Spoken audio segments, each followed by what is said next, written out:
Hello everyone, welcome to electrical dose. दोस्तों बहुत बहुत स्वागत है आप सभी का हमारे यूट्यूब चैनल पे। गाइज यहाँ पर ये जो वीडियो है वो अभी जो 7 तारीख को यूपीसीएल जेईई की फर्स्ट शिफ्ट का एग्जाम हुआ था उससे रिलेटेड जो हम एनालिसिस करेंगे मेमोरी बेस्ड क्वेश्चन पे। दोस्तों ये वीडियो थोड़ी रैंडम बनी हुई है। क्वेश्चंस के ऑर्डर जो मैं आपको बताऊंगा, जो भी मेमोरी बेस्ड मुझे क्वेश्चन मिले हैं वो रैंडम हो सकते हैं, तो आपको ज़्यादा टाइम वेस्ट नहीं करना। 2.0 स्पीड कर लीजिए, 4 से 5 मिनट में आप ये वीडियो कंप्लीट कर लेंगे। थोड़ा सा एक आइडिया, बहुत सारे कैंडिडेट्स बोल रहे थे सर थोड़ा सा एक आइडिया चाहिए हमें कि कैसा पेपर आ रहा है, तो ज़्यादा टाइम नहीं लूंगा दोस्तों मैं, क्योंकि कल आपका एग्जाम है। चलिए वीडियो को स्टार्ट करते हैं। यहाँ पर दोस्तों यूपीसीएल जेईई का जो पहले की तरह अनएक्सपेक्टेड क्वेश्चन इस बार भी आया हुआ है। और दोस्तों वही वाले क्वेश्चन, जैसे जिस टाइप के क्वेश्चन की विच वन इज करेक्ट, जैसे SR2 PGCL SR2 क्वेश्चन आए हुए थे, सेम उसी तरह के क्वेश्चन दोस्तों यहाँ पे भी हुए और बहुत सारे कैंडिडेट्स परेशान हो गए हैं। तो कुछ क्वेश्चन ऐसे हैं दोस्तों जो मेमोरी बेस्ड है, उनके बारे में बता देता हूँ आपको। यहाँ पे दोस्तों न्यूमेरिकल बहुत कम थे, बहुत ही कम न्यूमेरिकल आप कह सकते हैं, बहुत ही कम न्यूमेरिकल थे। कैंडिडेट से जो बताया डेटा वो 5 या 5 6 से 10 नंबर 10 क्वेश्चन ऐसे थे जो न्यूमेरिकल थे।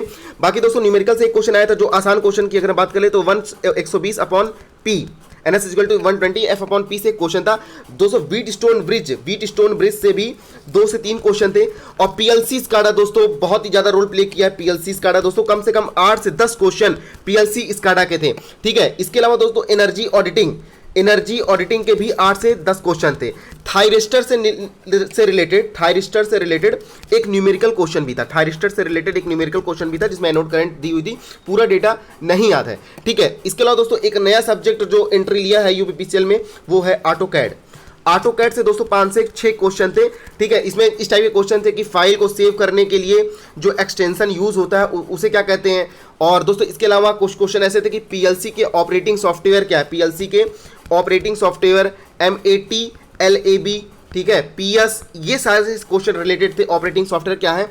इसके अलावा दोस्तों एक क्वेश्चन आया था LOB की फुल फॉर्म, ये भी PLC से रिलेटेड है तो इसका फुल फॉर्म पूछा हुआ था। इसके अलावा दोस्तों प्रोडक्शन क्वालिटी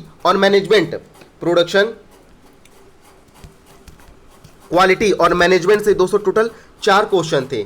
और इसके अलावा दोस्तों एक ट्रांसमिशन का सिस्टम था कि एक डायग्राम दिया हुआ था और उसमें बताना था कि आपको ये जो डायग्राम है वो मोनोपोलर लिंक का है या बाईपोलर लिंक का है, कि बाईपोलर लिंक का है। इसके अलावा दोस्तों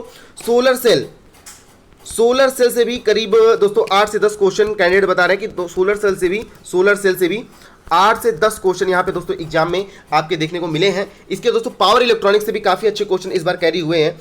पावर इलेक्ट्रॉनिक्स से भी दोस्तों कम से कम 8 से 10 क्वेश्चन पावर इलेक्ट्रॉनिक्स से भी देखने को मिले हैं, जिसमें दोस्तों IGBT के बारे में पूछा गया था, ठीक है, पावर मॉसफेट के बारे में पूछा गया था, और इसके अलावा दोस्तों पावर प्लांट में की अगर हम बात कर लेते हैं तो पावर प्लांट में दोस्तों न्यूक्लियर पावर प्लांट से रिलेटेड 3-4 क्वेश्चन थे। न्यूक्लियर पावर प्लांट से जिसमें ये पूछा था कि ऑपरेटिंग कॉस्ट से रिलेटेड क्वेश्चन थे, रनिंग कॉस्ट, इन सारी चीज़ों से, मतलब कहने का मतलब न्यूक्लियर पावर प्लांट से दोस्तों क्वेश्चंस थे। पेपर का लेवल दोस्तों बहुत ही ज़्यादा हाई लेवल का पेपर था, क्योंकि आप सभी जानते हैं और ये पहले से एक्सपेक्टेड भी था कि यूपीसीएल पिछले 3-4-5 सालों से जो भी 3-4 की रिक्रूटमेंट रही है पिछले 3-4, उसमें unexpected question, unexpected subject cover करता। ऑटोकैड इस बार कवर कर दिया उन्होंने। आप समझ सकते हैं कि एक टेक्निकल बच्चा यूपीसीएल का कोर सब्जेक्ट से बहुत ही ज़्यादा कम क्वेश्चन थे, कोर सब्जेक्ट से दोस्तों बहुत ही ज़्यादा लेस नंबर ऑफ क्वेश्चन थे। हालांकि नॉन टेक्निकल पोर्शन कैंडिडेट्स बता रहे थोड़ा सा ईजी था। अगर मैं बात कर लूँ हिंदी और इंग्लिश की दोस्तों, सॉरी इंग्लिश नहीं, रीजनिंग की बात करो तो क्वेश्चन का लेवल काफ़ी इजी था। हिंदी और रीजनिंग काफ़ी इजी थी। और दोस्तों एक चीज़, जो जीके के 20 क्वेश्चन थे उसमें स्टैटिक का भी पार्ट था, और जो 3-4 या 5-6 क्वेश्चन जो भी आपके करंट अफेयर के रहे होंगे उसमें दोस्तों करंट अफेयर 2020 की पूछा था, ठीक है, क्योंकि पेपर मुझे लगता है पहले ही सेट हो गया था, तो 2020 की करंट अफेयर पूछा था, जिसमें से कुछ क्वेश्चन ऐसे थे कि राजीव गांधी खेल रत्न पुरस्कार से थे, फीफा वर्ल्ड कप के बारे में थे। इसके अलावा दोस्तों एक क्वेश्चन ऐसा था डिजिटल इलेक्ट्रॉनिक्स से कि हाफ एडर के कितने इनपुट और कितने आउटपुट होते हैं, तो 2 इनपुट और 2 आउटपुट होते हैं, क्योंकि आउटपुट दोस्तों एक कैरी होता है और एक आउटपुट होता है। तो दोस्तों ये सारे क्वेश्चन थे। यहाँ पर दोस्तों बहुत सारे कैंडिडेट्स अब परेशान हो रहे होंगे, तो बिल्कुल ही परेशान नहीं, क्योंकि बहुत सारे कैंडिडेट्स ये लगातार मैसेज करते हैं सर एक बार ओवरव्यू जरूर क्वेश्चन का दीजिएगा। कुछ ऐसा नहीं हो सकता दोस्तों कि सेम कॉपी क्वेश्चन पेस्ट हो सकते हैं, क्योंकि आप सभी पिछले रिक्रूटमेंट में जानते हैं कि पिछले जो भी 2-4 शिफ्टें होती है, सब शिफ्ट में एक अलग क्राइटेरिया होता है, एक अलग क्वेश्चन का लेवल होता है। मे बी ये दोस्तों नॉर्मलाइज शिफ्ट हो, टफ शिफ्ट हो, आने वाली शिफ्ट इजी हो जाए, तो बिल्कुल भी हेडक मत लीजिए, क्योंकि ऐसे क्वेश्चन आप सभी जानते हैं, एनर्जी ऑडिटिंग, ऑटो कैड, ये सारे क्वेश्चन 2 दिन में आप नहीं कंप्लीट कर सकते हैं। आप इतना कर सकते हैं, जो भी आपके कोर सब्जेक्ट या फिर जो भी आपने पढ़ा है उसे रिवाइज करिए। मैं आप सभी लोगों से यही कहूंगा, उसे फोकस करिए।